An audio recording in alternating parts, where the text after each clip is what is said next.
From Hollywood, it's time now for... Johnny Dollar. This is Dean Sellers, Mr. Dollar. You may recall meeting me this afternoon at the... Yes, you're Miss Crane's fiancé. What's on your mind, Mr. Sellers? I'm downstairs in the hotel lobby. I'd like to come up and talk to you, if I could. Well, I was just on the point of leaving for the police station. Oh, then you know about Betty. Yes. As a matter of fact, Chief Durham arrested her here in my room. What? I said she was arrested. I know, but what was she doing there? I had the gun that was used to murder Smiley Prell. She wanted it back.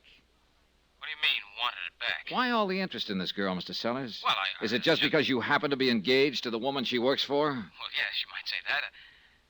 No, that's not it at all. I've got to talk to you. All right.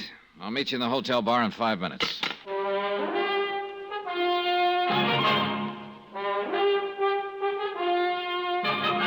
Tonight, and every weekday night, Bob Bailey in the transcribed adventures of the man with the action-packed expense account, America's fabulous freelance insurance investigator. Yours truly, Johnny Dollar.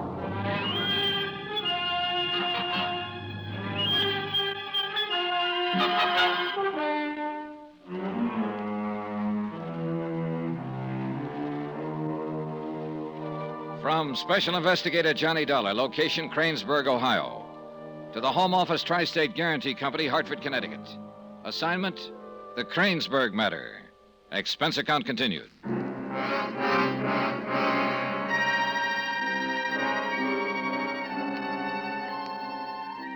Item 10, $2.75 for 3 brandies straight. 1 for me and 2 for Dean Sellers. Newcomer to Kranesburg, man about town, and fiancé of local socialite Melba Crane. The man who'd given her the pearl necklace that had been stolen from the safe in her home.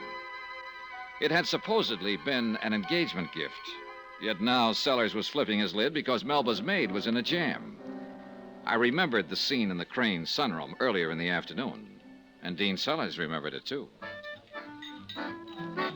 When you walked up on the porch at the Crane estate and saw Betty and me in each other's arms, you, I thought the obvious, naturally. Yeah, I figured as much. That's why I tried to cover up when I talked to you afterward. You didn't have to, Mr. Sellers. I kind of wrote it off as just another bachelor having a fling before he settled down. Yeah, that's the way I looked at it, at first. Mm-hmm. So? So, it didn't work out that way. How did it work out? I finally realized I was in love with Betty. I see. I know it may sound corny, but it happens to be true. Does Melba Crane know about it? No? Or at least I don't think she does. Well, what did she think when you broke off your engagement? Oh, I haven't actually broken it off. I just postponed it. I told her I was loaded with work and we'd have to wait a while. And she accepted that? She seemed to. Can't be sure about Melba, though. She's a cool one. Plays her cards close. Yeah, well, most women are pretty cool when they suspect somebody is poaching on their own private preserve. She may have suspected, but I don't think she could have known anything for sure. Betty and I haven't always been as careless as we were this afternoon. Well, what about the pearls? Were you intending to ask Melba to give them back? I didn't really know what to do, Mr. Dollar. $20,000 is a lot of money. On the other hand, I gave them to her as an engagement gift. It seemed kind of rough to ask for them back after breaking the engagement on her. Do you think she'd have returned them if you had asked her? Well, I suppose so. Of course, it didn't go that far. Before I could make up my mind what to do, the necklace was stolen.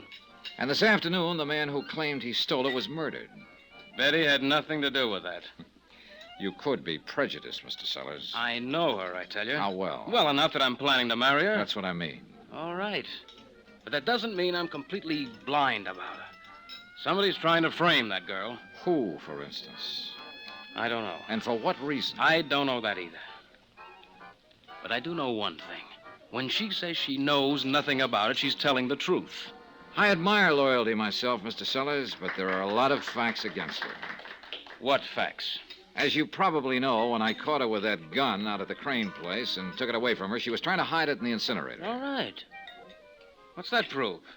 She'd found it hidden in her room, and she was trying to get rid of it. Well, a lot of people, if they were innocent, might have gone to the police with it. She got scared, that's all. She lost her head. Maybe. But that's not all that's against her. There are other things, a kind of pattern. What things? That safe at the Crane house was open during the 1 hour of the day that everybody was out somewhere. Including Betty. if you remember. So she claims. And she probably was. I'm not saying she actually committed the theft. She couldn't have. No one except Melba and her Uncle Phineas knows the combination to that safe. No. I think Smiley Prell actually did the job. An old-fashioned safe like that would be a cinch for a pro of his talents. Then how do you figure Betty is being involved? Smiley had to know when to do it. And he had to get into the house. There were no locks forced, so he must have had a key. So, of course, the maid must have helped him. Not necessarily, but it sure does add up. And then Smiley Prell was murdered, shot. Are you claiming she did that, too? She was in possession of the gun that killed him. She was caught trying to get rid of it. But why? Why would she kill him if they were in on it together? Well, as you mentioned a couple of minutes ago, $20,000 is a lot of money. Maybe she wanted a whole necklace, not a half of one. You don't know her, that's all. No, you're right. But I do know what the facts seem to point to. Circumstantial evidence, nothing else. True. And not only that, but it leaves you hanging right up in the air. What do you mean? That pearl necklace. Now, there's a fact for you to swallow. As I understand it, the police haven't found it. That's right. It wasn't on Prell's body. And they didn't find it on Betty. If she killed him to get it, where is it? I don't know. Well, if she's arraigned for this, the prosecuting attorney had better know. Because without it, he won't even have a case. I'm quite aware of that, Mr. Sellers.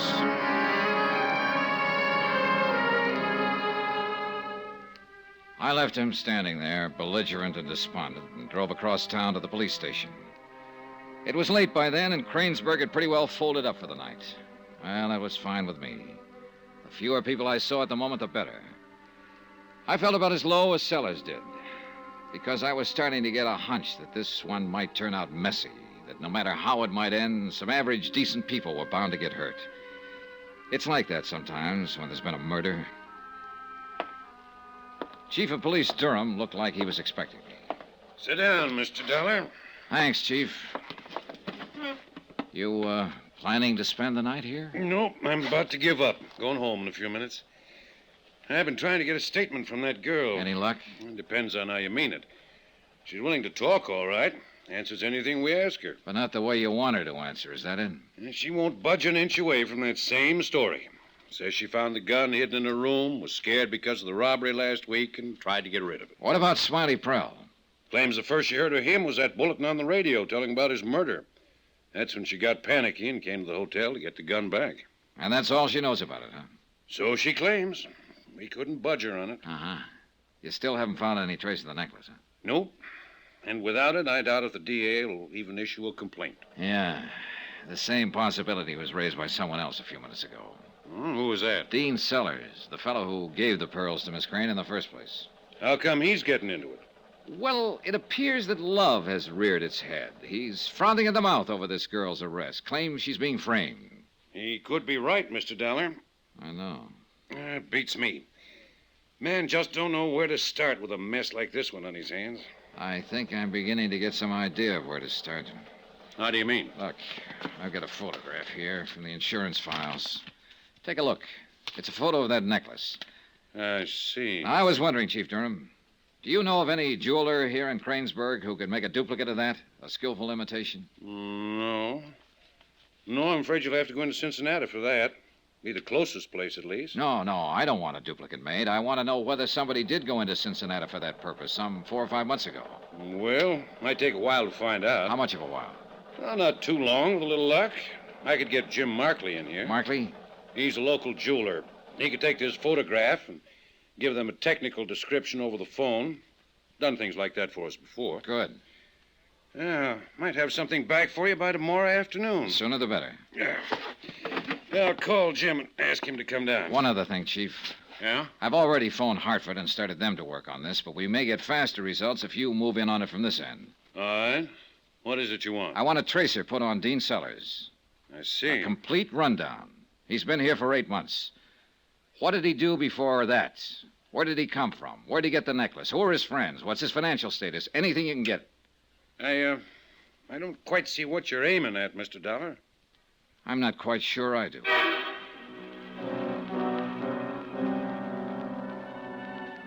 It was after midnight, and there was nothing more I could do until the next day except drive back to my hotel and sack in for the night. It was a good, sensible, conservative intention, and I managed to carry it to the point of taking off my tie and unbuttoning my shirt. The night manager had been pretty upset earlier when Betty Jackson came to my room and then left under arrest. I don't know what he thought when I had my second female visitor.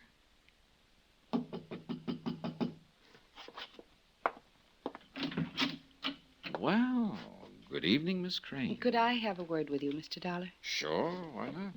Come on in. Thank you. I guess it's a little indiscreet of me to come here like this. Oh? Why so? Well, after all, this is Kranesburg, and when one has to maintain a sort of position in town, well, I'm sure you understand. Oh, perfectly. How about a drink? What? Drink. Drink. I even happen to have 2 clean glasses. I'm afraid you have the wrong impression, Mr. Dollar. Why so? It's good cognac. The best, in fact. Won't do a bit of harm to your position. Make it a double, if you will. Check. May I ask you what has happened to cause you to throw discretion to the winds in this mad fashion, Miss Crane? I felt there was something I ought to make clear to you concerning Dean, my fiancé. I see. Here you go. Thank you. I believe you talked to him this evening, didn't you? Briefly, yes. Then you know, of course, that he's taking up for this girl, trying to defend what she did. He did seem to have something like that in mind. I also think you may have observed a little tableau in the sunroom when you came to the house this afternoon. Oh, now look, Miss Please. Crane. I'm quite aware of the situation. I've observed a few of those scenes myself. I'm not a complete fool, you know. Why are you telling me all this? The reason should be obvious. I'm dense. I can only understand what I actually hear. What I mean is, it should be rather apparent that any alibi Dean might supply in a noble attempt to save this poor innocent girl should not be given too much credence. Because he might be prejudiced in her favor? Is there any doubt of it? Your glass is empty. Like another one? Oh, I don't believe I should. Thanks. Aren't you a little prejudiced, Miss Crane, against the girl? Very likely, under the circumstances. Am I to take it, then, that you're on her side, too? I am on the side of the Tri-State Guarantee Company. And if you remember, they're out $20,000 on a necklace that was stolen. I'm here to get it back, that's all. I think I'd better go. I shouldn't have come here at all. Whatever you think. Oh, by the way, has Uncle Phineas talked to you yet? We passed the time of day. That's all? Well, we didn't have much time. The circumstances were a little unusual. Then you've probably been spared some of his wilder imaginings. I wouldn't count on that. What do you mean? Sit down, Miss Crane. Finish your drink. We haven't even started to talk.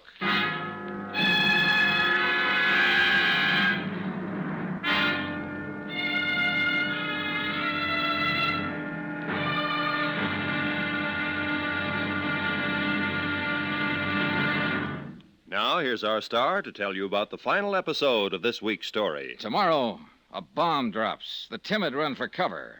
And all is not as it seems. Not even murder. Join us, won't you? Yours truly, Johnny Dollar.